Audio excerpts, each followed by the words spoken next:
আসসালামু আলাইকুম। আমার বাগানে কিছু ফলের গাছ আপনাদের মাঝে তুলে ধরছি। তো দেখুন এটা সামনের গাছটি হচ্ছে ডালিম, একটা বেদানার গাছ। অনেক ধরে, এটা ১২ মাসি জাত এবং দেখুন বেগুনের চারাটি কত বেশি সুন্দর হয়েছে এবং বেগুনও ধরেছে। তো পেয়ারা গাছ ফুল আসছে, পেয়ারাও ধরছে। অনেক বেশি সুন্দর হয়েছে গাছটি, ঝোপালো হয়েছে। এই পাশটায় আছে আমার মেহেদি গাছ।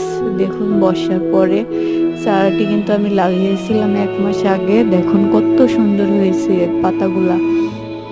বর্ষার পানিতে মূলত সুন্দর হয়ে থাকে। তো শালকুমড়াটি মোটা হয়ে গেছে, ফুলগুলাও তার সাথে সাথে বড় হয়ে গেছে ড্রাগনের। আর ফুল ফুটলে আপনাদের মাঝে নিয়ে আসবো। দেখুন অনেক বেশি সুন্দর হয়েছে ফুলগুলো। ফুলগুলো ফুটন্ত, একটা ফুটন্ত ফুলদানি। তো ভালো থাকবেন, চ্যানেলটিকে